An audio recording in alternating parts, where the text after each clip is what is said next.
Барлықтарыңызға сәлем, менің есімім Маман Аяжан, мен Modern Teachers Академиясының 3-ші курс студентімін, және бүгінгі біздің өтетін тақырыбымыз призма және оның қасиеттері. Жалпы призма дегеніміз бұл табандары параллель жазықтықтарда жататын тең көп бұрыштардан тұратын бүйір қырлары табандарына перпендикуляр кеңістік дене.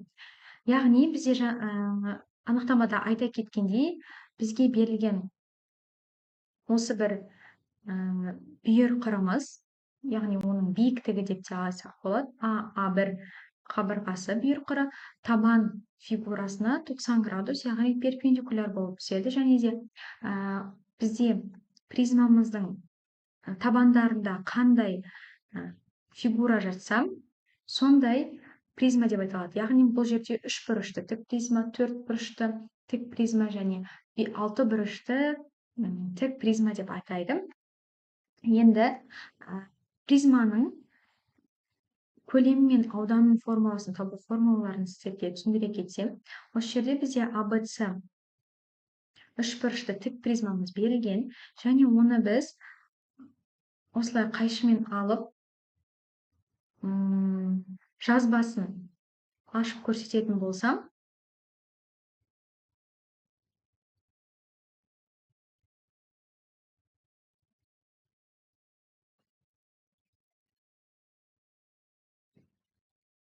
осы жазбасын сызып ашып көрсететін болсақ, біз мына жерде оның 3 бүйір қыры бар екенін, 2 табанында 3 бұрыш бар екенін көре аламыз.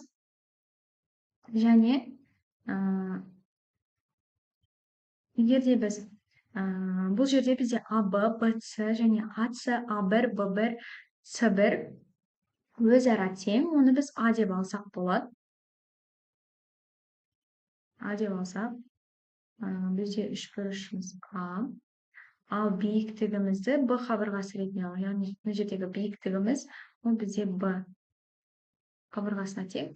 Осы призманың бүйір бетінің ауданын табу үшін біз 3 бүйір беті бар екенін көреміз. Яғни мына бірінші, екінші, үшінші, үшеуін тік төртбұрыштың ауданын табу формуласы бұл бізде А көбейтілген Б, сонда 3 АБ болады. Ал табанның ауданын табу үшін бізде 3 бұрыш берілген табандарында, тең қабырғалы 3 бұрыштың ауданы бізде А квадрат түбір асты 3 бөлінген 4.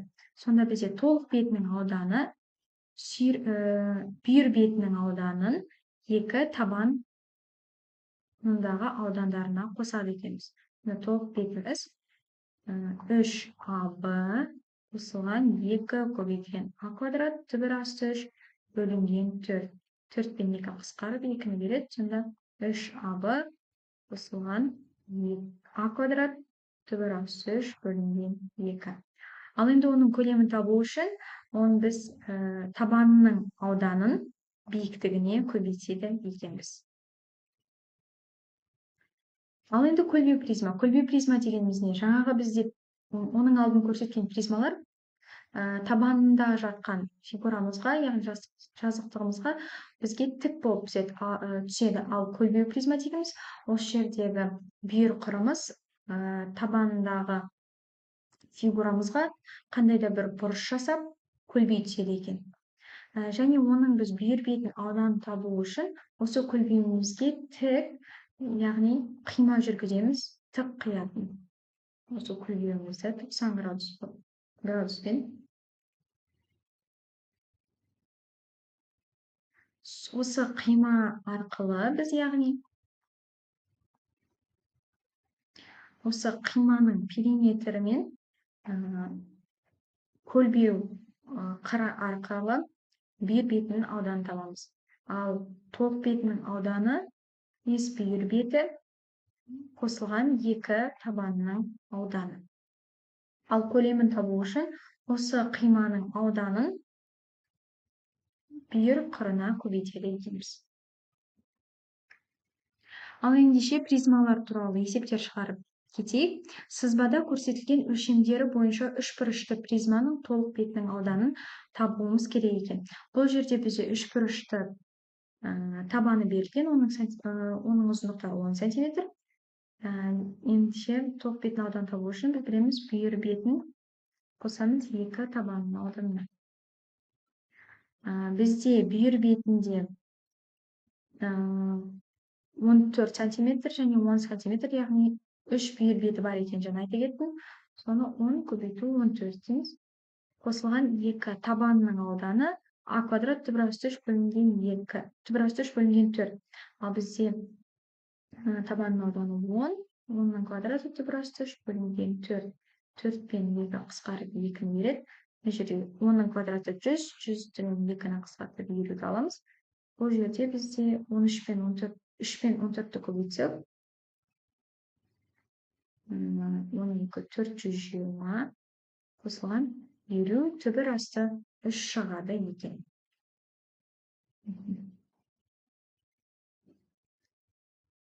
Екінші есепке өтетін болсақ, тік призманың табаны тең бүйірлі трапеция. Трапецияның бүйір қабырғасы 13 см, ал табандары 11 және 21 см. Призманың диагоналды қимасының ауданы 180 см квадрат. Призманың тоқ бетінің ауданы және көлемін табыңдар. Тоқ бетінің ауданы табу үшін біз білеміз бүйір бетінің ауданын 2 табанның ауданына қосамыз, және көлемі бізде S табан көбейтілген H. Бізде бұл жерде бүйір бетінің ауданынан бүйір беттері бізде A1, P1, AB, P1, C1, BC, C1, T1, CD және A1, T1, AD бүйір беттері болып табылады. Оны табу үшін бізге биіктік керек, бірақ бізде биіктік бұл жерде жоқ. Ал бұл биіктікті біз қай жерден таба аламыз? Яғни бұл жерде бізде призманың диагоналды қимасы аудан беріп тұр. Яғни бұл осы жер, B1, T1, DB қимасы берілген. Яғни сол қиманың ауданы арқылы биіктік бұл жерде B1, D, BD-ні қабырғасы арқылы аудан табылады ғой. Яғни осы жерде біз B-ні таба аламыз. Ал B-ні біз қай жерден табамыз?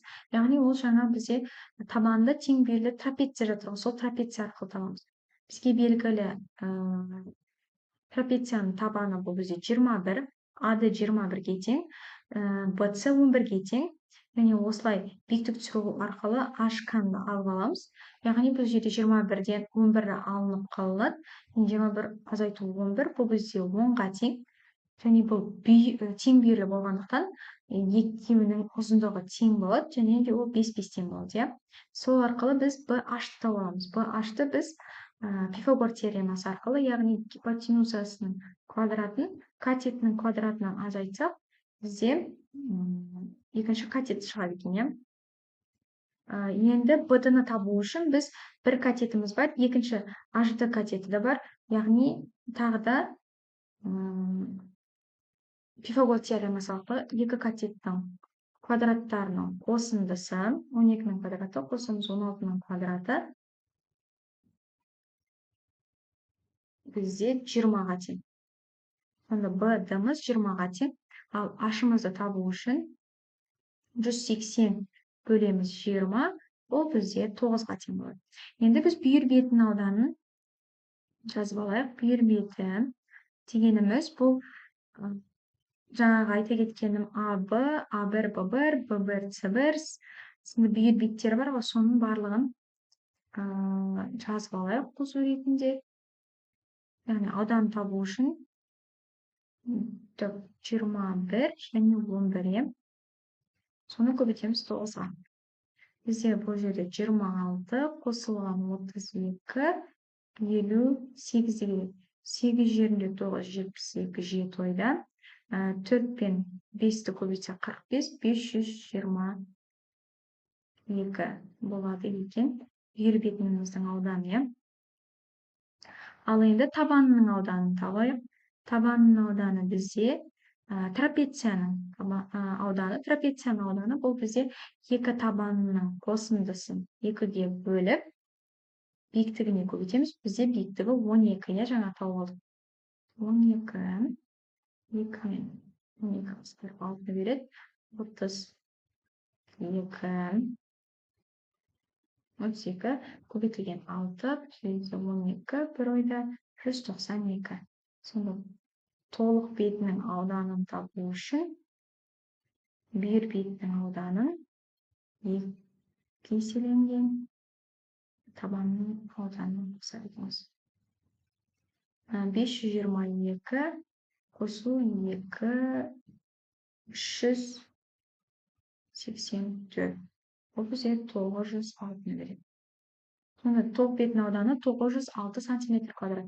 Ал көлемін табу үшін табанның ауданын S табан көбейтеміз биіктікке. Табанымыз бізде 192, биіктігіміз бізде 9-ға тең. Сонда 18 бір ойда, 81, 82, 8 ойда 1728 сантиметр куб шығады. Үшінші есепті берілген оқиық. Үшбұрышты көлбеу призманың бүйір қырларының ұзындықтары 17, 10 және 21 сантиметр, оның үлкен жағының қарама-қарсы қырына дейінгі қашықтықтағы. Яғни көлбеу призманың бүйір қырларының ұзындығы бізде 17, 10 және 21 сантиметр екен.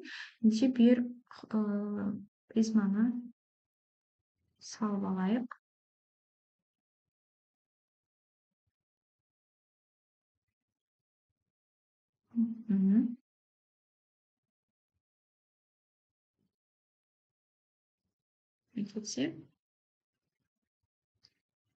Енді бізде үшбұрыштың ұзындықтары 17, 10 және 21 сантиметр болып тұр. Бұл жерде бізге үлкен жағының қарама-қарсы қырына дейінгі қашықтықты табу керекпіз. Яғни бұл дегеніміз бізге көлбеу призмаға біз 90 градуспен, яғни тік бұрыш жасай қима жүргіземіз ғой. Сол қиманың биіктігі, ең үлкен биіктігі бізде ең үлкен жағының қарама-қарсы қырына дейінгі қашықтықты береді екен. Яғни S қиманың ауданы бізде 2-ден 1 көбейтілген А және оған түсірілген биіктік.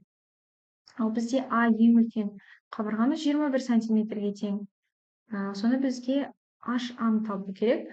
Ал қима мен біздің үшбұрыштың ауданы өзара тең болады. Сол үшін біз герон арқылы қиманың ауданын тауып алайық.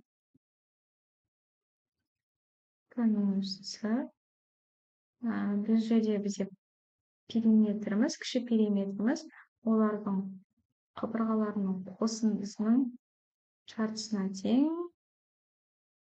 Бізде бұл жерде 48 мен 2, 24. Ауданы тең.